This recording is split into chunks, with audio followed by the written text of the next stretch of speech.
Okay, so welcome everyone. It's again like really happy to see all of you, turning each and every week. Maybe once in 2 weeks. Basically, I take the session on 2 weeks. So yeah, and as I said, all of you are actually helping me a lot in fulfilling the desires or instructions of my spiritual master. So all of you are very blessed, and I'm really thankful and humbled each and every time when I see these many people joining the meeting. Okay, so the agenda for today is that I'll be covering the chapter 9 of Nectar of Devotion from till 19th paragraph. And it's going to be a short session today, basically, because there is nothing much to explain because most of them are, point wise, plain and simple English are there. Obviously, like wherever required, I'll just put in my thoughts and put in, whatever I have learned from my spiritual masters and my Siksha Gurus. And then we can open the floor for question and answer, or maybe you all can share your thoughts, your realizations, or something like what takeaways you can have from this session, right? So we'll start. I'll just try to share my screen. If someone can confirm, like when you are able to see it, then it will be great.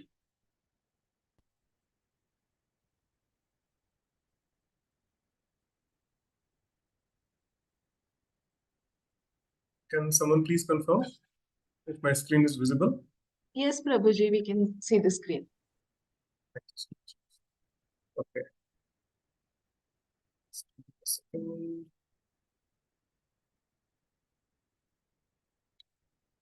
So as usual, like, before starting, I dedicate this session to our founder Acharya, A.C. Bhakti Vedanta Swami Srila Prabhupada. Srila Prabhupada ki jai.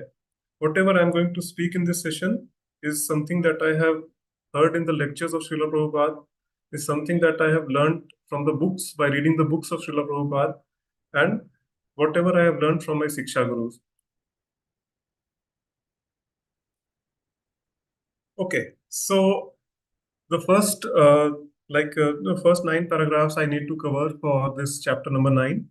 And basically in the last chapter you must have seen that there are 64 items of devotional service that we had studied, right? That some of them, and out of them some are very important, that all of us have to follow those 64 items, or whatever is practically possible for us, basically, considering the time, place and circumstances we are in. We need to follow some of those 64 items, or if possible all the 64 items. Yes. So out of these, there are certain items which will be discussed in chapter 9, and this is what we are going to see in the coming maybe 45 minutes or 1 hour, right? So first thing is the blasphemy of Krishna and his devotees. Okay. So in Vaishnava culture, like it's pretty clear, like what our scriptures have said, that we should be humble, but we should not tolerate the blasphemy of Krishna or his devotees at any point of time. The reason why this is said is because tolerating the blasphemy, or maybe just staying at a place where people are blaspheming Krishna or our Vedic scriptures or the devotees of Krishna, it incurs a lot of sinful reactions, basically. Yes. And then what happens is that all the pious credits that we have accumulated by performing the devotional services or some good deeds, they are all nullified. Okay. So I'm not saying this. Our scriptures are very clear about this, and in due course of time, we'll see which scripture to refer and what is the shloka number. Okay, so we'll just go through this slide. Tolerating the blasphemy of Krishna and his devotees incurs sinful reactions. Okay? 3 ways of dealing with blasphemy. What are the 3 ways? One has to be an expert in the knowledge of the Vedic scriptures so as to defeat any atheistic philosophy by presenting proper argument. So one way is that you read the Vedic scriptures so much that you become very an expert in all the reference in citing the references from the Vedic scriptures, basically, so that any kind of atheistic philosophy which is being presented in front of you, you are able to counter it with proper references from the Vedic scriptures. And it is generally seen that the people, like, if someone is speaking against a particular say a part of maybe they are blaspheming, say for example Krishna or his devotees, or maybe they are presenting some counter arguments, right? So generally those arguments are basically based on the scholarly what to say scholarly arguments basically, right? Basically based on the logic, on human logic or human mind, basically, like that, what you feel is right, and based on that they will try to come up with some arguments. But our Vedic scriptures are completely absolute in nature. So the moment you cite proper references from the Vedic scriptures, you will see that automatically the counter, argument will stop from those people, right? So that is one way, and that is the best way of actually countering, right? All the atheistic philosophies or people who are blaspheming Krishna and his devotees, right? Be an expert in the Vedic scriptures by reading more and more, right? And Srila Prabhupada has given us enough books to read, right? Only if we just set aside a time, a specific time slot in our day-to-day life, and we stick to that time slot where we'll spend that particular time only in reading the books of Srila Prabhupada, we will definitely become very very expert in all the Vedic scriptures, right? So this is the best way of doing that. Second point is, if you are not capable of arguing, then give up your life. This is what the scriptures say, okay, rather than tolerating the blasphemy. Okay? But again, like, this is not practical in, at least in this age of Kali Yuga. People are not that determined and that much what to say devoted towards even towards Krishna, or even the scriptures basically, right? Because this is an age of quarrel and argument. Most of us are in the modes of passion and ignorance, right? So this is not practical in this particular yuga. So third option is that simply leave that place immediately, right? You don't have to stay in that place, right? So either we can be very expert in countering those arguments on the basis of scriptural references. If we are not able to do that, then simply leave that place, right? So this is what our scriptures say, right? And the most important point which is said here, if a devotee does not follow any of the above mentioned three processes, he falls down from his position of devotion, right? So we'll move on. So even if you take the, and this particular picture that you see here, right? This is a very nice picture. Can anyone tell me what does this depict? Jagai Madhai Jagai Madhai, means Prabhuji. Lord Chaitanya Jagai is chastising Jagai Madhai. Yes, very nice.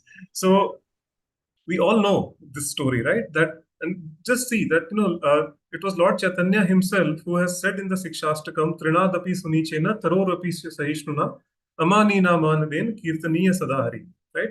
That means one should be as humble as a blade of grass and as tolerant as a tree.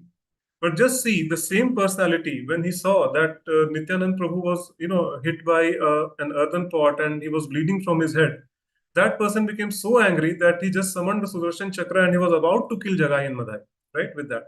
So this is what the, Chaitanya Mahaprabhu is also citing an example, that if someone, blasphemes me, if someone says, bad words to me, if someone shows any disrespect or dishonor to me, fine, I'll tolerate it, right? No problems there. But if someone blasphemes Krishna or the devotees of Krishna or the Vedic scriptures, then I have full right to be very angry, and it's our moral responsibility, that we should show our displeasure and we should try to counter that. If we are not able to do that, simply leave that place. Okay, no need to stay with such people, right? So this is what has been said, and utilize your anger in the service of Krishna. And like last time, we have seen this example, that example of Lord Hanuman, right? When he went to Lanka and he saw Mother Sita in a state where she was sitting beneath a tree, very much in pain of separation of Lord Sri Ram, surrounded by all the female demons, and basically he was not very happy to see her in such a pitiful state, right? So he became so angry that he simply burned the entire Lanka, right? So this is how a devotee of the Lord acts, that okay, if someone is blasphemous towards me, I'll tolerate, but if someone blasphemes Krishna or the devotees of Krishna or the Vedic scriptures, I will not keep quiet, right? So this is all about blasphemy. And where do we get these references in the Shastra? Srimad Bhagavatam gives us this reference. It's 10th canto, chapter number 74, verse number 40.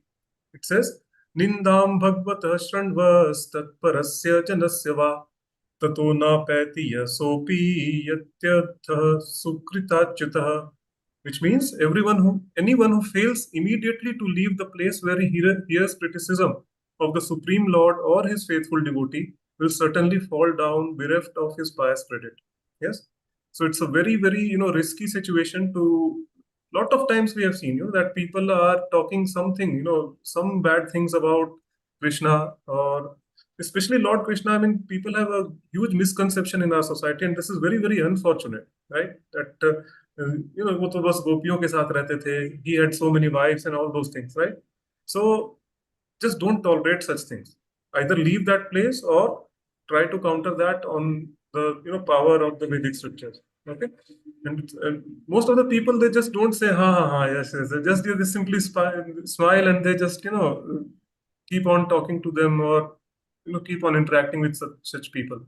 That is not advised by the scriptures. Okay, I mean, you will be simply bereft of all the pious credits, and definitely a devotee will fall down if they don't follow this particular procedure. It's very, very important. Yeah, always keep this in mind. Second is wearing tilaka and tulsi beads. So Lord Chaitanya used to say that a Vaishnava should like dress themselves in such a way that immediately, but just by seeing that person, the other people around him are reminded about Krishna and Krishna's pastime, basically. Yes. So this is what he is saying. So that's the way. So the reason why Vaishnava, they wear this tilak and this kantimala is because not just for their own purification. Of course, it's very, very purifying. For the person who is wearing a tilak and a kantimala, but at the same time, by looking at you, others are reminded about Krishna and his pastimes. So even for a fraction of a second, if they are thinking about Krishna, you are helping them to getting purified, right? So it's another, very good seva that a Vaishnava does simply by wearing a tilaka and a kantimala, right? And we all know that, there are so many benefits of wearing tulsi beads around your neck, right? Some of them, some are that some people say that, that the Yamadutas, they do not approach you. If a person is wearing a tulsi or is in the contact of tulsi, any part of his body or his or her body, if it is in contact with tulsi, then at the time of death, he will never see the face of Yamaduta. Simply Vishnu Dutas will come and take him away. Second is that any accidental death does not occur to that person, right? It is said. So these, and third most very important thing is that when a person takes a bath by while wearing a kantimala around their neck, then it is equivalent of taking bath in all the holy rivers of India, right?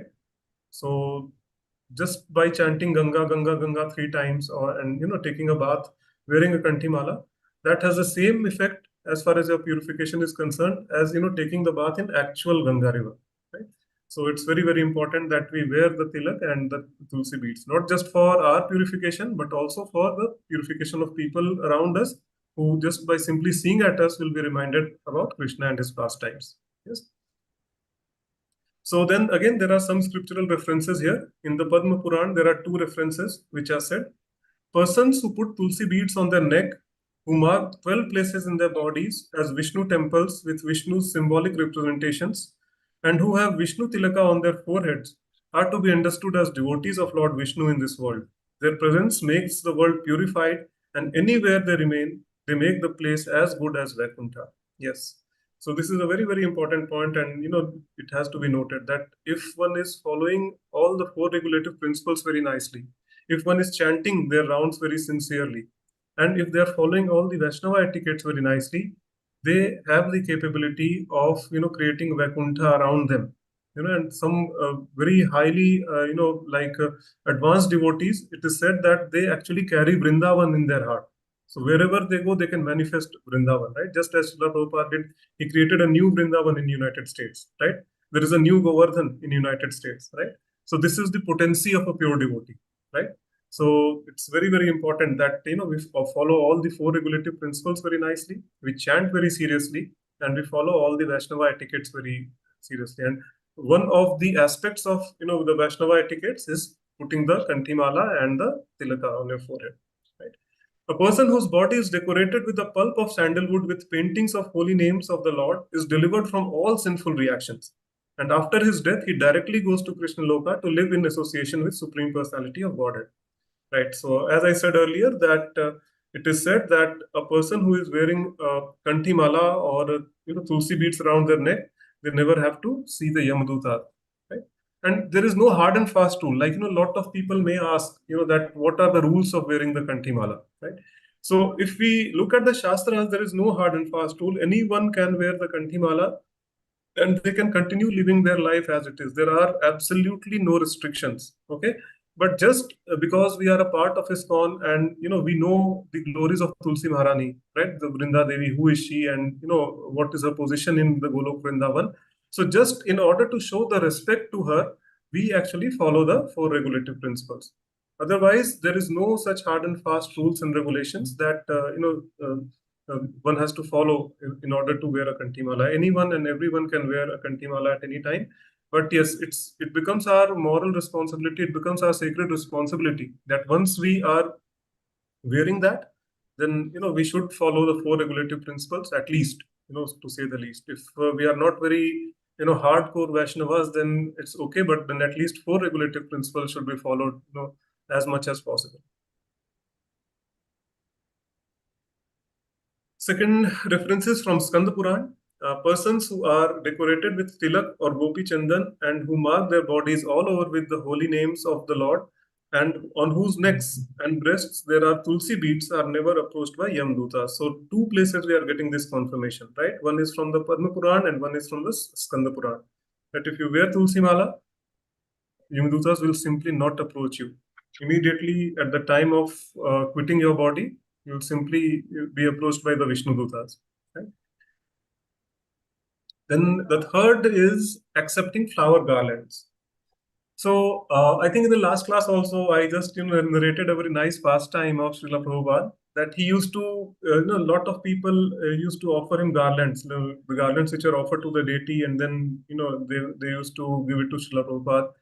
And Srila Prabhupada was mostly traveling. So whenever he was traveling, like there were a group of some close associates of Srila Prabhupada who also used to accompany him wherever he used to go, right? And in the one such devotee was saying that once that they used to very eagerly wait, basically, right?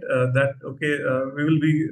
What Prabhupada used to do is that when when the plane was about to land, then he used to get up from his seat and then he used to put some nice tilaka on his forehead, and then he used to get so all these garlands, they were placed in the cabin area of the aircraft, right? So he used to bring down the garlands and then he used to distribute among all the the devotees who were there. So these devotees were very, very eager basically to take those garlands from Prabhupada. Why? Because one, they were offered to the deity, and second, it was being handed over to them by none other than their spiritual master, right? So it's very, very auspicious thing, like to wear the flower garland or accept the flower garland which has been offered to the deity, right?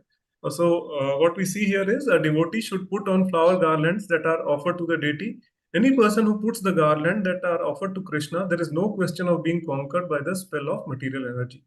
So slowly but surely, I mean, all the material bondages or all the attachments will be cut off for that particular person. So these are some simple processes which we can take, and we'll be just relieved of our material misery actually. So this is another reference which is there about accepting flower garlands in Srimad Bhagavatam, 11th canto, 6th chapter, verse number 46.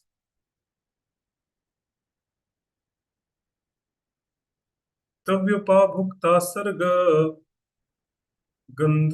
gandhavaso alankara chetaha uchchishta bhojano dasas tavmayam jayamahi. Sorry for my performance. For my pronunciation. I'm not very good at reading the shlokas in English, but I'm actually working on that. Hindi ones are a little better, like in the Devanagari script are a little better, basically. Yeah. But still, yeah, let's see what it says. Simply by decorating ourselves with the garlands, fragrant oils, clothes, and ornaments that you have already enjoyed, and by eating the remnants of your meal, we, your servants, will indeed conquer your illusory energy, right? So Krishna himself is saying that, right? No, I think it is being said by Uddhava, if I'm not wrong. Yeah, it's being said by Uddhava. Uddhava is talking to Krishna and he is saying these things. Simply by decorating ourselves with garlands, fragrant oils, clothes, and ornaments that you have already enjoyed, and by eating the remnants of your meals, we, your servants, will indeed conquer your illusory energy. Right. So this is the reference that we are getting from Srimad Bhagavatam. Then next comes dancing before the deities, right? So a lot of people, when we go in any of the ISKCON centers, right? Wherever whenever there is a Mangal Aarti or we do Guru Puja, right? So we dance, right, after the during that kirtan, and for some people it's very very amusing also that people are dancing and in front of the deities. But this is how Gaudiya Vaishnavism or ISKCON is like that. And see, we don't do anything which is not mentioned in the scriptures. Okay, this is the best part of being with ISKCON. Best part of this glorious sampradaya that we are a part of. That it is just strictly adhering to what is there in these scriptures, right? So dancing is also very very important, and one should not hesitate in dancing in front of the deities, right? Because see, Krishna will not look at how are you dancing, right? Krishna just sees the consciousness with which you are dancing for him, right? So unlike in the material world where people will first encourage you to dance, get a dance karo, kaun hai Hrithik Roshan hai, like that. People will keep on saying such things. But if you dance, if you are not very good at dancing, then the very same people will make fun of you after that, right? So this is material world, but Krishna is not like that. Okay, Krishna just looks at the consciousness of the person, who is dancing in front of him actually. So please don't hesitate. Just whenever you go, अच्छे से dance कीजिए. Okay, don't hesitate in any way. And also sing. If you can sing, then it's very auspicious that if you clap your hands and do sankirtan and dance along with that. Why? So because we will see why. We are having some references here as well, right? So dancing before the deities burns away all the sinful reactions that is confirmed by Krishna himself in the Dwarka Mahatmya.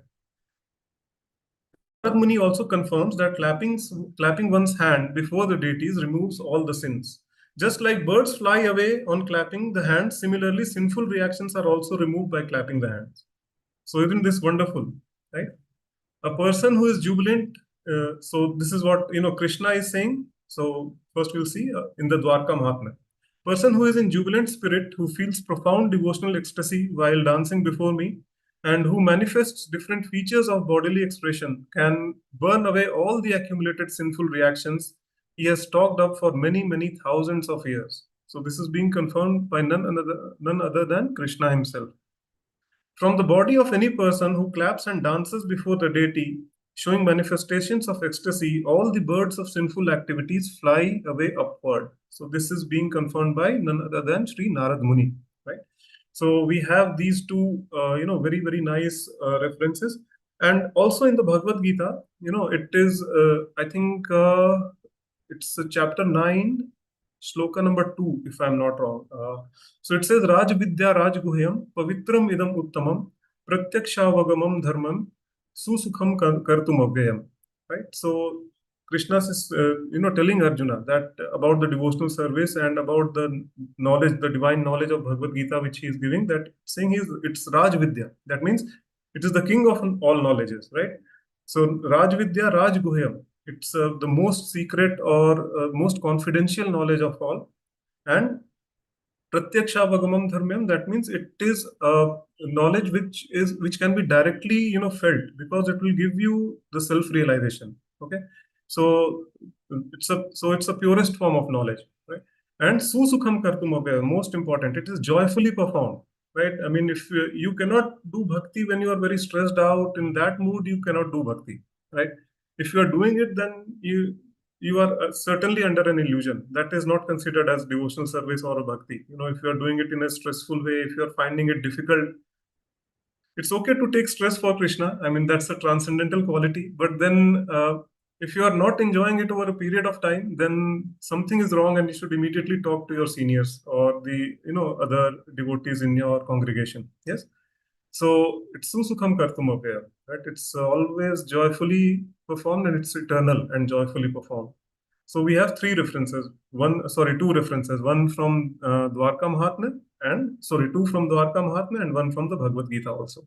So just dance and enjoy, and that's what Srila Prabhupada also used to say. So he used to say, just we sing and we dance and we eat palatable dishes and we go back home, back to Godhead. So where is the difficulty, right? So this is what Srila Prabhupada used to say.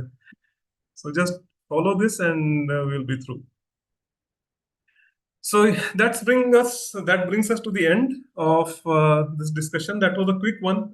As I said, it's nothing much to discuss in this particular chapter. I would request all of you to just go through the chapter. It's a very simple, plain English, right? Like even the references which have been cited, the shlokas are not quoted in the Nectar of Devotion, right?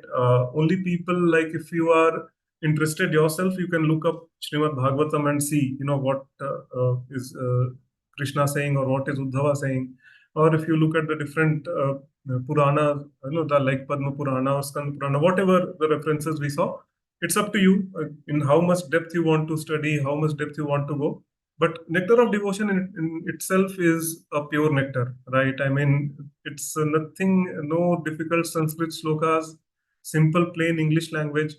I think it is available in multiple languages also. So whichever language you are comfortable in, just grab a copy and just start reading, right? So, and it will help you to progress leaps and bounds in your devotional service. Right? So with that, I would like to stop sharing my screen. I would like to open the floor for this discussion. Last time also, I presume like we had a very shortage of time. So I would like to utilize this time in taking some questions, or you can just share your personal realizations as well, and then we will maybe close the call after that. So I can see Virendra Prabhu raising his hand as usual. Welcome, Virendra Prabhu. You can unmute yourself and ask the question.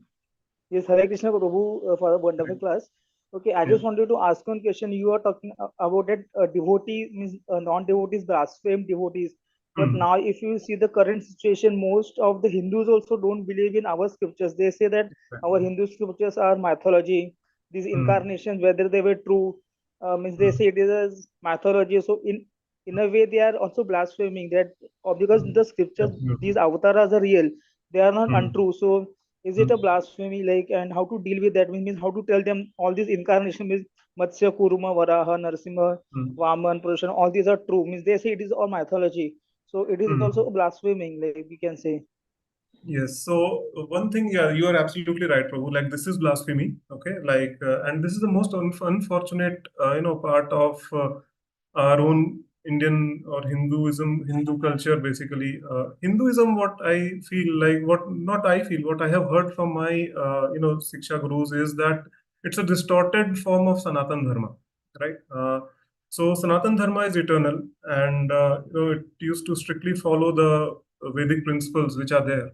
But unfortunately, due to westernization and influence of the West, we ourselves are forgetting our own culture, our own roots, and we are just simply blindly copying them actually, which is not right, and which is not the case with the other faiths. Actually, if you meet any other person belonging to some other faith, they have actually read their own scriptures very nicely. Okay, and it's the problem with us only that this exists. The reason is that we have not read the Bhagavad Gita. No one reads the Bhagavad Gita, right? And so it's definitely it's a case of blasphemy. And the best thing is that if you can't argue, giving the basis of the scriptural references, then just leave that place. Okay, as we have said. But yeah, talking about the different avatars and everything, the thing is that I think there is one very nice shloka in the Srimad Bhagavatam. It says, like Krishnastu Bhagwan Swayam. Okay. Indrari Vyakulam Lokam Mridayanti Yuge Yuge. So, with the purport or the meaning of that sloka is that all the incarnations are either plenary all the incarnations are either plenary expansions or the expansion of the plenary expansion, But Krishna is the supreme personality of Godhead, is the supreme. Krishna's to Bhagwan Swayam, right? So this is what this particular shloka says. And in order to understand, I think they will have to read the Bhagavad Gita. That is the reason why that during the book distribution marathon, we go out, all the devotees, we go out and we simply, try to make people, take some books from us, right? Especially take the Bhagavad Gita from us. Because that is one book which is the summum bonum of all the Vedic scriptures, which is a summary of all the Vedic scriptures, and each and every single one of us should study that, should read that at least once, right? And it's not a very difficult thing to do. We are reading so many stupid things, some stupid novels we are reading, the newspapers we are reading every day, right? So why can't we spend 10 or 15 minutes every day in reading the Bhagavad Gita, right? So this is one thing that we have to do. So we have to convince that, convince the people that at least you should read the Bhagavad Gita. Try to gift a Bhagavad Gita to them. Okay, when on special occasions, like say for example, New Year is coming. So on New Year we can gift our relatives a Bhagavad Gita, right? Instead of gifting something, material or anything, right? So in that way, people like who are genuinely inquisitive, who are genuinely, concerned, they will definitely spend some time in reading, and definitely they will gain, and they will be purified. They will gain that knowledge which is there. But people who are very adamant and who are atheistic and who are, like continuously blaspheming, then there is nothing much that we can do. So best thing is not get into a ego fight with such people. Try to explain them with the Vedic references. If they don't understand, just leave that place. Okay, that is the most intelligent and the smartest thing to do. Yes. Okay, So does blasphemy happen because of faithlessness and disbelief? Because most of these people are disbelieving and faithless towards our scriptures. I mean, if we say them that janma karma chame devam yona janati tatvatah punarjanma iti, so these people don't know that Krishna's name, fame, past and form are all transcendental. Means they have no faith. So that is the why they disbelieve. That may be the reason, like. yeah, so the main reason why people are disbelieving, there are two reasons. Okay, one is that a lot of so-called bogus gurus have also come up. Okay, who have no knowledge of scriptures, who do not understand the Bhagavad Gita as it is, as it was spoken by Krishna to Arjuna, and then they give their some own philosophical speculation, and then ultimately what happens, the person who is taking the knowledge from such bogus gurus is ultimately frustrated, and then they come to a conclusion that all the religious organizations are like that, right? But that is not the case, and we have seen that some bogus gurus have also gone on to do some criminal activities. They were involved in some criminal activities, and they have been actually put into jail, right? So that actually dents the image of any religious organization, and people, they generally they stop believing in all these things. They think that all of them are alike. Okay, that is the one point. Second point is that people these days are too much attached to sense gratification. Okay, so as soon as you start talking about following the regulative principles, they will just take a step back, right? Because the thing is that if something is very conducive for my sense gratification, I will accept it.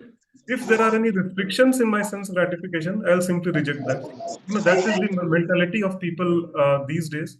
And this is the effect of Kali Yuga, right? And nothing much can be done from our side. We can just, request them to read the Bhagavad Gita and, follow the Vedic principles. But then, since most of us are in the mode of passion and mode of ignorance, uh, this thing will just take over anytime, right? That if anything is conducive for my sense gratification, I will accept that. Otherwise, I will simply reject that. So that is these are the two main reasons why people are becoming atheists, because they just want to live life their way, right? My life, my way. But unfortunately for them, I have a bad news that there is nothing like my life, my way. Okay, we are continuously, being governed by the three modes of material nature. There is no independence basically in our activities. Yes, so only way to do that is to follow the regulative principles and to chant. Only way to get rid of these three modes. Leave it no. Leave it no. Hare So Krishna, I would request devotees can kindly mute themselves. Lot of disturbance in the session today. Gona Mataji, please mute everyone. Gona Mataji. Yes, Mataji. Thank you so much, Mataji. Hare Krishna.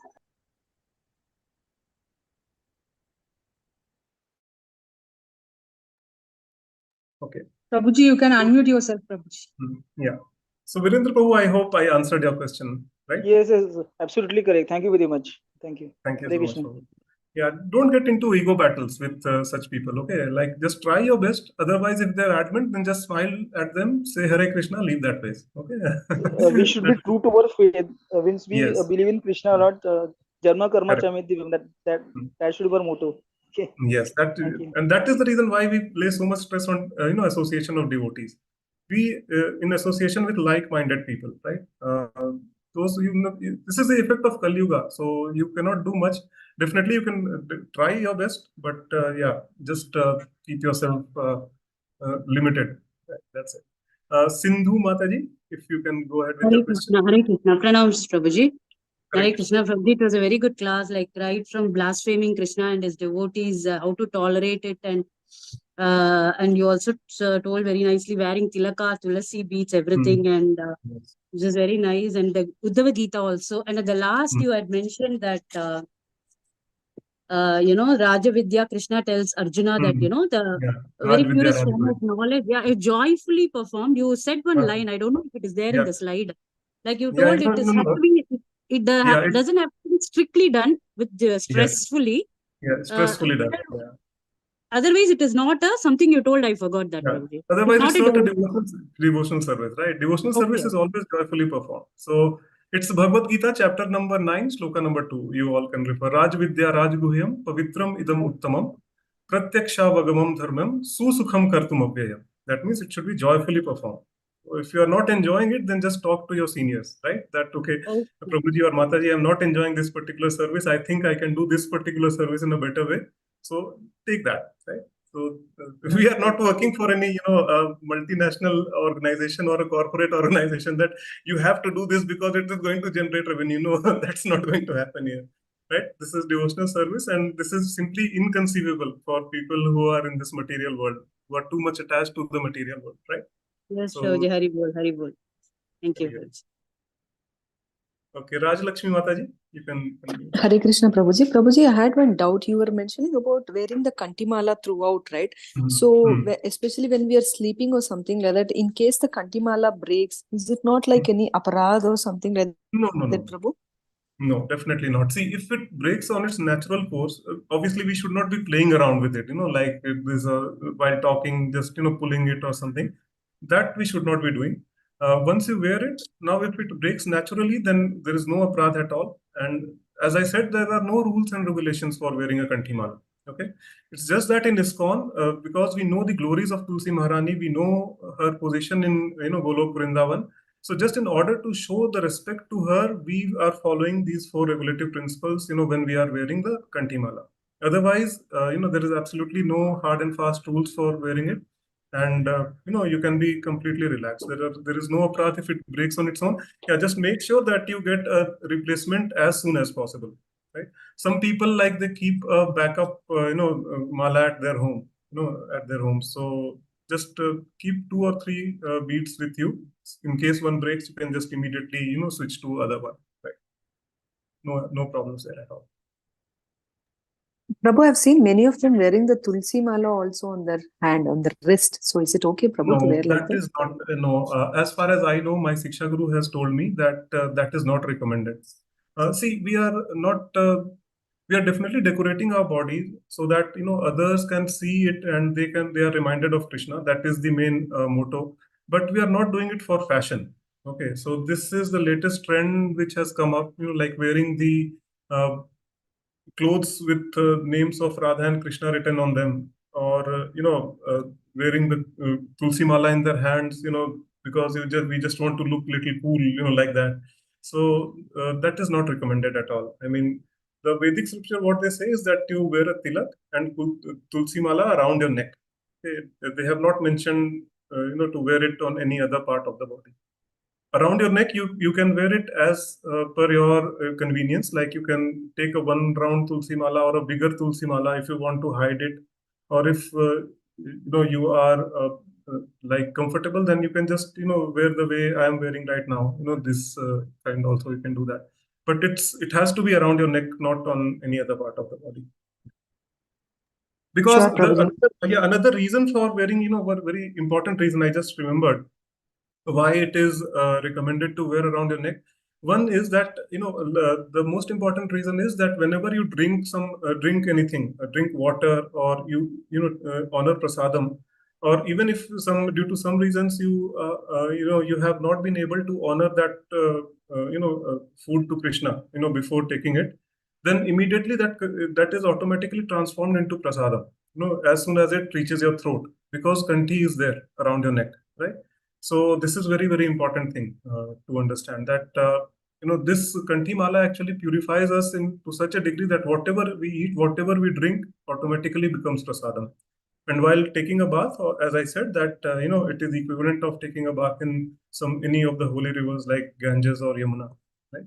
So this is the reason why we should wear kanti mala around our necks. A small dot, Prabhuji. My many friends ask me regarding the kanti mala. They say, I drink tea, I eat onion garlic, and can I wear this kanti mala? Because Ratna, you said that there are no rules and regulations. There are absolutely no Because rules. we don't show because we don't show prasadam sometimes, because we go to restaurants sometimes, and there are foods which are having onion garlic. So and that time also we wear this kanti mala. So is it aparad like to eat? No, it's not aparad. Basically, as per the Vedic scriptures, there are no rules and regulations. But like as I said, I will repeat again that since we are at ISKCON and we have read about Tulsi Maharani, we know about Vrinda Devi, her glories, her position in Golok Vrindavan. So, as a mark of respect, we try to follow the 4 regulative principles. Once we wear the kanti mala to the best of our capability. But if any other person who is not associated with ISKCON, or he is simply following any like Vaishnava Sampradaya or anything, absolutely there is no rules and regulations on wearing kanti mala. They can do it even if they are drinking tea, even if they are drinking onion and garlic. But once we wear it, then see, I mean, it's our moral and sacred responsibility, right? That if see, Tulsi Maharani is so merciful that she is giving us a benediction that if we wear it around our necks, then Yamdutas will not approach us, right? I mean, we will be simply transported back home, back to Godhead, without any doubt about that, right? So if she is giving us such a big benediction, then isn't it our sacred responsibility that we should also try to do something in return? Obviously, what we will do in return will be very, very menial, compared to what she is doing for us. But at least we should, this is the basic, Vaishnava etiquette, right? That, okay, we should try to give something in return. From our side, we should do something so that, we are also satisfied with that thing, that, okay, if I have done, if I have, taken a vrata of wearing a kanti mala around my neck, then okay, I'll be following 4 regulative principles. Yeah? So, but if you are an initiated devotee, then that is a different case. For them, it's absolutely mandatory to follow the 4 regulative principles. But there are no rules and regulations as such for wearing a kanti mala. So, that's fine. Raj, thank you very much. Yeah. Raj Lakshmi Mataji. Thank you, Prabhuji. Thank you, Prabhuji. Hari Hari. Hare Krishna. Okay. Hare Krishna. Padma Mataji. Hare Krishna, Prabhuji, wonderful class. We got so many clarifications. But recently, say about 2 years back, Prabhuji, we went to Vrindavan. This Radhesham Prabhu was there. So there was a question. We had a question answer session where I asked him about wearing the kanti mala, because somebody was eating onion garlic. She wanted to wear the kanti mala. So I asked the question. He said, no. If you're eating onion garlic, no way, don't wear kanti mala. Yeah, if you are an ISKCON devotee, then there is an absolutely no. If they are not associated with ISKCON, then there is no hard and fast rules. Then there's no harm. Yeah, at ISKCON, we are very, very strict about that, because as I said, we know the glories of Tulsi Maharani, we know who she is, right? So in order to show that respect, it is absolutely mandatory for us to do that. Yeah, so if you aren't a full devotee, if you're like half a devotee, right? Then in that case, you can wear neem mala 1 round. Yeah, 1 round, 2 rounds. These are the basic, just to identify the category of our devotion. It's there in ISKCON, but then again, these 3 rounds and 2 rounds, all these are not official things, right? I mean, it's just in ISKCON basically that we follow this particular procedure to identify, distinguish between initiated and non-initiated devotees. So yes, I mean, see, what I have learned from my Siksha Gurus and my what guides is that I have not, there is absolutely no rules and regulations. If you are in ISKCON, then you have to follow the 4 regulative principles. Yes, without that, it's we should Yeah, not. so if you're a beginner, you can wear 1 round neem mala. Yeah, So yeah, that's you okay. can do it. Okay, That's Prabhu. The other question is now about putting the tilaka in the body, right? We just know Om Keshvaya Namah, Narayana Namah, Madhavaya Namah, like that. But we don't paint the body as such. We just put the tick, with that what do you call, the paste.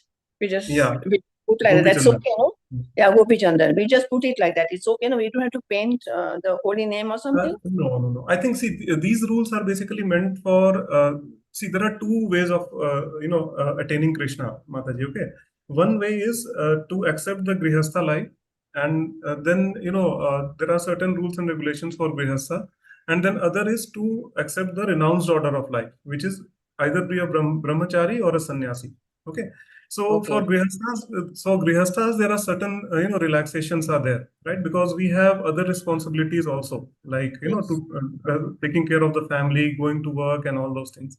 So these regulations, what you are reading, so some of them are actually meant for sannyasis and brahmacharis, basically. Okay, so they have to be very, very strict, and they cannot deviate from that, because once you have taken to the renounced order of life, there is no question of being again attracted towards the material sense enjoyment. Okay, it's a very, very what to say, responsible thing that one has taken up. If they have renounced the world and they have taken up, they have taken second initiation as a brahmachari, or they have become a sannyasi. But for grihasthas, yes, there are certain relaxations are there. So it's okay, just by marking your body and then putting a tilaka on your forehead, that should be good. Yeah. Yes, in the 13 places, right? That's okay, no? Just putting the Gopi Chandan. Okay, Prabhuji, thank you so much. Thank you, Prabhuji. Hare Krishna, Prabhuji. Hare Krishna Mataji. Actually, while taking bath itself with water, we can do all this, no? Om Kechavaya Namah, Om Narayanaya Namah, that. No, so for wearing the tilak also, when you put the tilak on, so we are supposed to put tilak at the 12 places in our body. Okay. Yes. And for each of the parts, there is one dedicated mantra. So that you can just look up in any of. I think you can get this a beginner's guide to Krishna consciousness. It's a very small book which is available in almost all these ISKCON centers. So there you will find all the 12 mantras where. What you are saying is simply, like Achman mantras, right? So that is different. And while putting the tilaka, that is a different thing. So yeah, these 2 are different processes. That's also, Prabhuji, like I have seen many initiated devotees also, those who take vows, by mistake they commit, means they eat onion garlic, sometimes they drink tea. So are they doing aparad? Because in the fire, before their deities, they are taken vows before Prabhupada. But still, due to some mistake, they eat onion garlic because they have over a kantimala. So are they doing any aparad? Like by mistake, yes, they do absolutely, something? that is an aparad. I mean, see, if you are an initiated devotee, it's up to you, because you have taken that call of getting the initiation. Okay, no one forced you to take initiation. Yes. So it is definitely an aparad, because you have to be very, very alert in what you are eating. So best thing is that for initiated devotees, you simply stop eating outside. See, I have just completely stopped. Even packaged food, I just try to avoid as much as possible, right? So it is definitely an aparad. Yeah, circumstantially, like if it has happened, but then again, we have to be alert. We have to be alert. See, if you put your hand in fire, Prabhu, right? What will happen? Fire will burn you, right? I mean, fire does not see that whether this is a hand of a man, whether this is a hand of a woman, a hand of a 2-year-old kid, or a hand of an old man, right? So this is how absolute the laws of nature are, right? So we have to be very careful. An aparad is an aparad. So Yes, like if by mistake it has happened, then you can just seek forgiveness, ask forgiveness from your spiritual master, from Srila Prabhupada and from Sri Radha and Krishna, and just you can take a vow that this is not going to happen again. But if it is happening over and over again, then definitely this is an aparadha. For initiated devotees, it's a strict thing to follow. But Prabhuji, some people, some initiated devotees say eating chips and chips and biscuits and things, chevras, those are okay as long these packeted ones is okay as long as there's no onion garlic. What do you say about that, Prabhuji? Try to avoid, Mataji. See, the thing is that if you read the Bhagavad Gita, okay, so in the Bhagavad Gita chapter number 17, it is clearly mentioned that what is the food in the mode of goodness, food in the mode of passion, and food in the mode of ignorance, right? So it is clearly mentioned that anything which is cooked for more than 2 hours and it has not been offered to Krishna, it goes into the mode of ignorance, right? So we don't know when these chips and chivada and all these things have been prepared. I mean, they are packed maybe 1 month, 2 months before, right? So it's all in the mode of ignorance. So better prepare something at your home, like you can prepare some, nimki or some matri or all those things, some homemade snacks you can prepare. You can offer it to Krishna, that will become a prasad, and then you can have it. Not a problem. Right? Okay, it's not that difficult. Only if we just, be determined that, okay, I have to follow Krishna consciousness to the best of my ability. I can guarantee you, Mataji, 100% that Krishna will give you that determination to execute it with, full devotion and faith. Right? Yes, Prabhuji, even they say, even the juices, it's not handmade. These are made by machines. So therefore you can eat. You can offer it in the mind and eat. Yeah, but then, you can offer it in the mind, but when you are purchasing it from ISKCON, I presume that they all have been offered to Krishna, right? They are all prasadam that we are selling. So for prasadam, this rule is not there, that prasadam can be cooked maybe, and if it is good for maybe 2 months, 3 months, it's still a prasadam, right? It's not in the mode of ignorance. Yes. But any food which is not offered to Krishna, then after 2 hours, like it will go into the mode of ignorance. Because Prabhuji, even the juices, which is the market, on the shelves, they say because those are not cooked. Those juices are not cooked. Yeah, for uncooked things, there is some relaxation is there. Fruit juices, these are some things which you can take. I think there is no hard and fast rule on that. But if there is a fire cooking on that particular food, then the rules will apply. Then the rules will apply. Yes. Okay. Thank you so much, Prabhuji, for all the Prabhuji, clarifications. what is the difference between aparadha and anartha? Means, for example, I am eating onion garlic, like although wearing the kanthi mala. So, is it an anartha or aparadha? No, I think anartha is anartha is basically it's a subtle thing, Prabhuji. See, aparadha is the activity, that once we know that this is something wrong and we are doing that, right? Then this is known as aparadha. Okay, but anartha is the reactions that we are getting in our mind. So the subtle thing when I'm saying is that whenever you do something wrong, actually, it also has it leaves a permanent impression on your mind, basically. And this is known as putam, or I think bijam or putam, something like that is known. And basically what it does is that it will actually encourage you to do that activity over and over again, right? So this subtle things, a subtle aspect, the impact which it is having on your mind is known as an anartha. What you are doing is basically an aparadha, right? So this is the difference between the two. So I saw Medhavani Mataji's hand raised for quite some time. So yeah, I would ask her to please go ahead. Sorry, Mataji, to keep you waiting for such a long time. Hare Krishna Prabhu, Dandat Pranam. Thank you for the very wonderful session. I just wanted to add something that I heard in Srila Prabhupada's lecture, why we wear this kanti mala around the neck and not in any other part of the body. Prabhupada says, kanti mala, it's like a dog's collar, right? Yes, Either dogs are stray dogs, which I heard, but those who have a collar, they have a proper owner. Like that, we are not anatha, we are not orphans. We are part of bona fide Guru Parampara. So we are like the dogs having nice collars. We belong to International Certification of Consciousness. We are not anatha, we are sanatha. We are sheltered by Srila Prabhupada, by Lord Sri Krishna. So that's why we wear it in kanti, right? Kanta means throat. So this mala is worn around the throat only and not in any other part of the body, right? So yeah, that's what I wanted to add. Secondly, all of the devotees who have joined this particular call, they are all ISKCON devotees, right?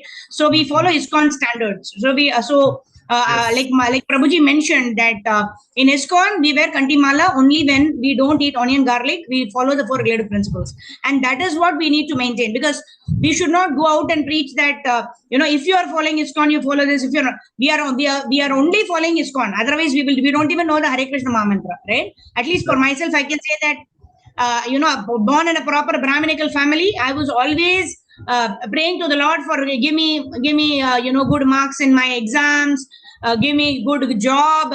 That's how we've been praying. We didn't know what to pray, right? If not for Prabhupada, we would still be doing a deal with Ganesha and Saraswati and Lakshmi and all of them. So we are all whoever has joined this call, because this is conducted for ISKCON devotees, right? So that we have our regular reading of Bhagavatam, Bhagavad Gita, Nectar of Devotion, etc. So as practitioners of as sadhana bhaktas, what we need to understand is we need to practice the 4 regulative principles. That is very basic, because Prabhupada said otherwise we are not even human beings. Forget becoming devotees, right? So following basic regulative principles is most essential to wear kantimala, because I have heard Radhesham Prabhu also very, very strictly prohibiting, because he says that it is an aprad. It is an aprad to wear tulsi mala or kantimala and have onion garlic. That is not at all allowed. Tea, coffee is also not allowed. In fact, my sister, a couple of years back, when she got her, when she approached her Siksha Guru to wear the kantimala, she was having a tea, coffee. But because that time it was not discussed. So what happened after she took the kantimala, then the counselor told her, oh, you should not have worn the kantimala because you're still having tea, coffee. From that day, she left tea and coffee because she's worn the kantimala. That means the Lord wants her to give it up, right? Because why does because Tulsi Maharani is so merciful that she has very, very gracefully agreed to come into our throat for our purification, because it is said whoever is wearing kantimala, that person will be assured of a human birth, right? The Yamaraj will not come near the person who's wearing kantimala. So we get so many benefits from our side. We have to ensure that we have to follow at least the 4 regulative principles, which includes no onion garlic, no tea, coffee. That is what we need to follow. And also when we tell others also, this is the only thing that we have to say, because this is the fact. The rest of things we don't know, because we are not qualified to learn the scriptures and understand it. We don't have that intelligence. So we just follow what is told to us by senior devotees like Radhesham Prabhu, etc. So I just wanted to add these 2 points, Prabhu. Kindly forgive me in case that is not appropriate. Yeah, Mataji, Hare Krishna, Mataji. Prabhuji, one question I want to ask. A lot of devotees drink decaf coffee. Decaf. No. So decaf coffee, decaf coffee is even found in ISKCON gift shop, right? It does not have the caffeine, right? Why do we not take tea and coffee? Herbal tea is allowed, right? It is not that tea is not allowed. What are the ingredients that go into tea? It was what makes tea, right? There are devotees who have herbal tea where they just boil some coriander, ginger, boil it in water, and then they call it as tea and drink it, right? So we are only saying we are not going to buy this tea, coffee, whatever the coffee powder that whichever has caffeine from outside, and have that, right? If you have any specific questions, we can check with our Siksha Guru, because I may be in Bombay, you may be in Bangalore, somebody else may be in Hyderabad, right?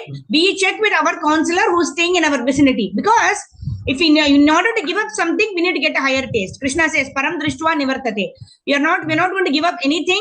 We just ask our counselor, I am very much addicted to it. Is there a substitute? There is a substitute for everything.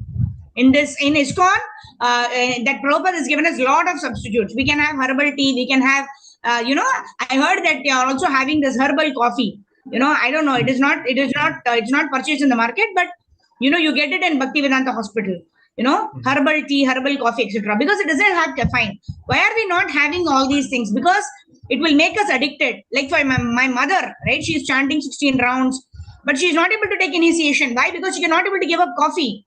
Because she's been having coffee for so many years, she thinks she'll get a headache. And she gets a headache. That is her reaction to it. 1 or 2 days she does not have coffee, even when we travel. She gets severe headache because it can't be without that coffee. So it is addictive in nature. We don't want to be addicted to anything other than Krishna and devotional service. That is why these rules and regulations are there, because we want to move forward from sadhana bhakti to raganuga bhakti, right? If we have such raganuga bhakti has to come spontaneously to us, we need to give up this lower taste and aspire for higher taste, right? And not find loopholes. What is allowed in that lower taste? How can we? No, that defeats the purpose. Yes. Right? Mataji, So ISKCON temples also have the decaf, this herbal coffee, Mataji. Not all ISKCON temples have. No, herbal tea is allowed. Herbal tea is something you can make at home. If you cannot make at home, you can get it from the ISKCON gift shop. They are giving herbal tea. Yeah, herbal tea is different from green tea, Mataji. Okay, please don't go and purchase green tea and then think that okay. You should not purchase in DMart, Reliance stores. Right. Those are not green teas, because we don't know to read the ingredients, right? They write it in such small letters. If you read also, we can't understand anything, right? So better to buy it in ISKCON, in the ISKCON temple, right? If you are getting something, you can be assured of it, because the temple authorities are responsible for what is sold in the ISKCON gift shops, right? It's authorized by, it's got the stamp of ISKCON. So if you are buying it from ISKCON, herbal tea, then you can have it. Hare Krishna, Okay, Mataji. also, I take from there, Mataji, from the ISKCON temple. Mataji, ISKCON temple, if you have any concern, you can ask that particular devotee. See, we are all human beings, right? There could be a mistake that is happening also. If you have a doubt, ask that person only, na? The gift shop person only. Prabhu, I'm not very sure. I think this. I heard that this contains so and so thing. Let him check, na? We are not perfectionists. Only Krishna is perfect. Ekala Ishvara Krishna Ara Sabha Britya. According to the limited understanding and capacity, we should ensure that we don't take all this. And we can 99% trust the ISKCON gift shop that what they give is genuine. In case you have a doubt, you ask that person. Na? That person is also not perfect, right? We are all following Guru Parampara to the extent of our capacity. We are not playing a blame game that this person gave me, that person gave me. Right? We have to be very clear. What is our goal? I want Krishna Prema. Okay. What am I supposed to do? Follow the four related principles. As much as possible, I will have at home, prepare at home, offer to Krishna and have. In case I am traveling, in case I am going out, right? We place trust in Krishna and a particular devotee who is serving in the train, right? Maybe we cannot see in our own things, right? Sometimes we go and buy some vegetable. In that also sometimes, that it comes mixed with onion, this pieces and all that. So when we wash nicely the vegetables and then we cook, etc. So in this material world, nothing is perfect, right? But what are we trying to do? Endeavor and mercy. If our intentions, Krishna is Bhavagrahi Janardana. What is our intention? Is our intention pure Krishna consciousness? Is our intention to give up everything that is not favorable? Anukulena Krishna Anushilanam Bhaktiruttama, right? We try to follow the Guru Parampara, our Siksha Gurus, and do what they tell, because not for the rules and niyama agraha, right? We are neither rejecting the rules and regulations, nor are we accepting them for the purpose of doing it, and not for the purpose of advancement in Krishna consciousness. Then that also becomes aparad, right? Vacho vegam, manasa krodha vegam, jivva vegam, udarapastha vegam, etan vegan. Okay, what is that? What is that verse, Prabhu? Niyama agraha. Utsahat nishya dhairya tattat karma pravartanat sangatyaga sato. No, what is that? Third verse.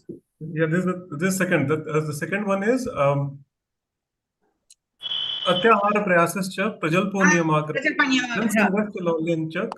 shadbhir bhakti vinashyati. Okay, so where is this come? Anyone remembers this verse? Prajalpa niyamagraha jana sangascha lav. Prajalpo niyamagraha atyahara prayasascha. Yeah. Atyahara prayasascha prajalpo niyama agraha. So the rules and regulations what we are following also, we follow it for the spirit and not for the letter of the rule. Why am I following it? Why am I following regulative principles? Right? I was addicted to coffee till I was 19, 20 years old. After that, it became easy for me to give. Why? Because in the association of devotees, it is easy to give. We desire to give it up. Right? But it is very, very difficult if you're not in the association of devotees, if you are trying to find out loopholes, how we can, work around the principle. Right? If you're trying to do that, then we are not very clear about the objective. The objective is to work in the association of devotees to give up things which are not favorable for bhakti that is given like that. Okay, Matajis and Prabhujis, I hope it is clear. Doctors Mataji, thank you so much. garlic is necessary for the Hare body. Krishna. Doctors say Yes. that onion. Yeah. Doctors say Yeah, that very onion good. garlic is sometimes necessary for body. It is medicinal. Like doctors. Yeah, raw onions. No. Only Doctor says onions are not good. Onions are not good. You ask that. You ask garlic. the. Doctor said that No. onion garlics are useful for Yeah. the body, medicinal, Correct. like that they say. Yeah. Okay. I can take So that, Mataji. I can take that, Mataji. yeah, please take it, bro. So, Prabhu, paracetamol is also good for our health. Like it has medicinal values. Do you take it every day? No. I hope I answered your question, Prabhu.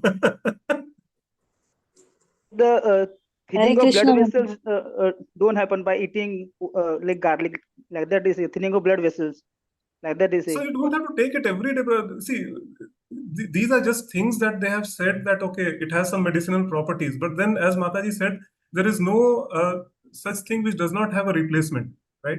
You can find other herbs which are having the same medicinal properties. All you have to do is to do some research work from your end to do that. Why only garlic, right? In the Bhagavad Gita, if it is clearly mentioned that it is tamasic in nature, then why do you want to go there? See, our target is to be situated in the platform of Shuddha Sattva. And the only way to do that is that we are primarily, situated in the mode of goodness. Mode of passion and mode of ignorance is a strict no-no for us, right?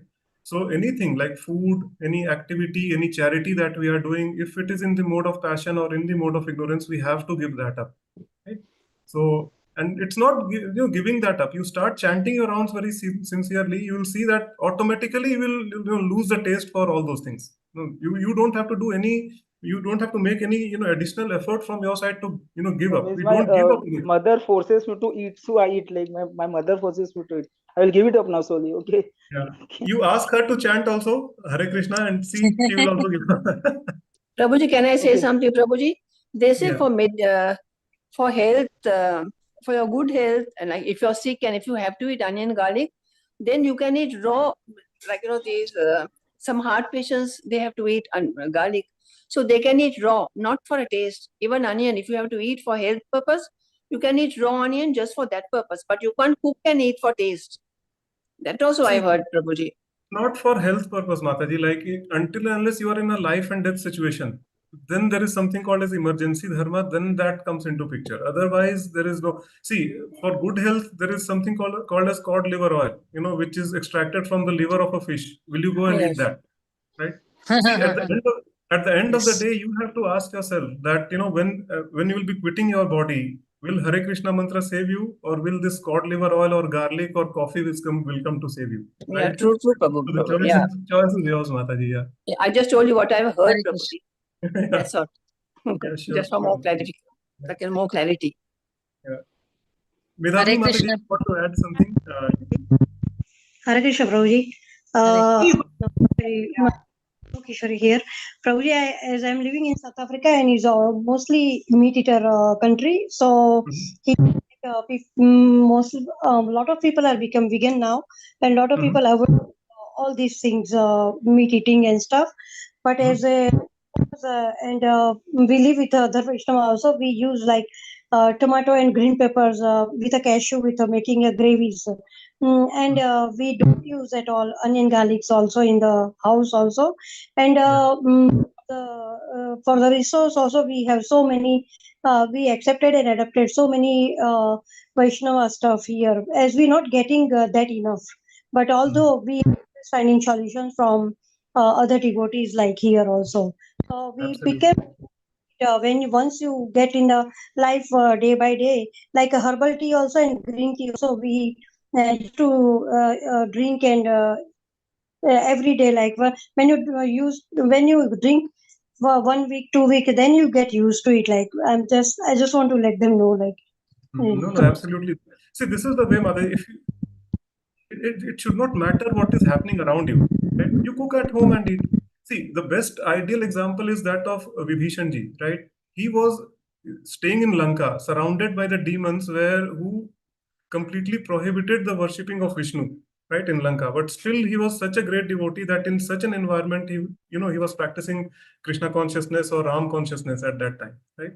So just like that, we can draw inspiration from such personalities, right? There is once that intent is there to sincerely practice Krishna consciousness, trust me, Krishna will help you in every possible way, and you will be able to practice it without any effort, right? But it's just that our determination actually falters at certain times when we, due to peer pressure, when we see, people around us doing it, and then, it comes to our mind, say, chalo, theek hai, once in a while chalta hai. No, once in a while nahi chalta hai, right? Once you have taken to this, just stick to it. Be firm, and yes, occasionally, like by circumstantially, if you fall down, then, there is a scope for, getting forgiven for that. But knowingly, if you are doing that, then definitely it's an aparadh. And another important thing I would like to add, what Mataji was saying, that regarding onion and garlic, right? So it's also very important that you just take a note of the ingredients which are there in your spices that you are putting in your food, right? Because in one of the centers, I heard that it happened that they were preparing something and they didn't pay attention to the ingredients, and that ingredient was containing garlic powder, right? So then, that entire prasadam had to be discarded, and then, it had to be done all over again, right? So it's very, very important that you also, pay attention to the ingredients which are there, and especially in the spices that you are doing. Yeah, Prabhuji, what about sauces? Sauces we only sauces also have onion, garlic. All the sauces have onion, garlic. So basically, if there is there is one tomato sauce which is there, which does not contain onion. Yes, Prabhu. Yeah, which has no onion, garlic. Yes. Yeah, and soya sauce. These are the only two safe things which I see. Otherwise, any other thing we simply avoid at home. That's it. Hare Krishna, Krishna Krishna, Hare Hare, Hare Ram, Ram Ram, Hare Hare. So thank you all for joining in. Very interesting, interactive session today. So at least a take-home point for me, what I'm taking home at the end of the session is, we follow these regulative principles for the purpose of attaining Krishna Prema. Because Prabhupada has told, you follow these 4 regulative principles, you chant minimum 16 rounds, I will take you back home, back to Godhead. So we are not endeavoring to become perfect 4 regulative principles and perfect chanters and then demand, right? We cannot demand Krishna Prema from Krishna. Oh, Krishna, I'm following 4 regulative principles. I'm chanting Hare Krishna, give me Krishna Prema, right? Mata Yashoda also, right? She is the mother of Krishna. She did her endeavor, ran behind Krishna for so many hours.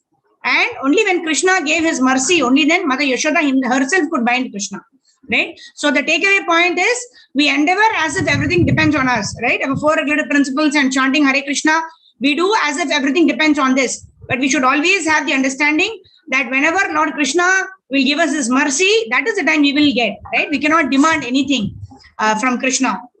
So in that way, let us surrender. Avashya Rakshibe Krishna. Even if we've done even if we do some mistake by chance, by we're not being aware of it, right? We don't have to blame ourselves so much. And then ek baar ho gaya na, to 2-3 baar kar lete hain. No, that should not be attitude. We should sincerely beg forgiveness, and in future we should not repeat it. Of course, we should inform our Siksha and Diksha Guru about it, right? Whomever we can inform. So the ultimate goal, we have to reiterate ourselves, right? We are doing it for our own benefit. We want to serve Krishna for his pleasure, because we are all Mami Vamshu Jiva Loki Jiva Bhuta Sanatana. If Krishna is pleased, we will be pleased. Otherwise, all our endeavors to get so-called pleasure by having this herbal tea or a decaf coffee, etc., will only frustrate us, right? Because we don't know whether it pleases Krishna, right? So we check with our Shiksha Gurus, whatever they allow, we do it, taking their word, because if they are pleased, Krishna is pleased. That is why we ask them, if they are saying, even if they apparently say something wrong, which they will never do, if in case we follow them and we do a mistake also, Krishna will forgive us, right? Because our Shiksha Guru is pleased, and whatever he is actually preaching Krishna consciousness all over the world, and Krishna is already pleased, and Krishna and such gurus are non-different, right? So we don't have to worry so much. We will worry to complete our rounds during Brahma Muhurta. We will worry to exercise maximum due diligence in our practice of Krishna consciousness, with the objective in mind that we want Krishna Prema. We don't want to settle for anything less. Thank you very much. I hope all of you all liked the session. We started at 11 o'clock because this particular session, devotees have a lot of queries. So we took approvals, and we took all of the speakers' consent, and we started at 11 o'clock, and today it's 11:20. We utilized extra 5 minutes also, beyond 1 hour 15 minutes. So thank you very much. I hope all of you all are finding this time convenient. We'll meet tomorrow morning. Yeah, thank you. Hare Krishna. Especially Virendra Prabhu. I hope you are happy, Prabhu. I'm sorry if I have said something that is a little bit offending or a little bit harsh, but this is what I've heard from Shiksha Gurus, and yeah, Absolutely. thank you so much. True. Hare Krishna. Hare Krishna. So please forgive for any mistakes or offenses from my side. I just interjected just to make things a little clear from what I've heard from my Shiksha Gurus. I'm just repeating that. Yeah. Thank you very much. Vancha kalpatarubhyascha kripa sindhubhyeva cha patitanam pavanebhyo vaishnavebhyo namo namah. I pay my respectful obeisances to all the Vaishnava devotees of the Lord who are just like desire trees, who can fulfill the desires of everyone and are full of compassion towards the fallen conditioned souls. Thank you very much. So meet tomorrow morning, 10:55 a.m. Sorry, I'm just getting used to the new time. So 10:55 a.m. we all log in and we start sharp at 11 o'clock. You all get the opportunity to hear nice Krishna Katha and also ask our questions. Tadviti pranipatena pariprashnena sevaya. Right? So we try to engage this. Thank you. Jagat Guru Srila Prabhupada ki jai. Jai Gurudev. Jai. Abhinav Gauranga Prabhu ki jai. Ananta Koti Vaishnava Vrinda ki. Thank you, Mataji. Thank you, Mataji. Hare Krishna. Thank you, Thank you. Prabhuji. Hare Krishna. Thank you, Mataji. Hare Krishna. Thank you, Prabhuji, for the wonderful lecture. Hare Krishna. Prabhuji, with your permission, can I end the session? Prabhuji, thank you so much. Yeah, please. Hare Thank you so much. Krishna. We'll meet tomorrow. Thank you. Bye.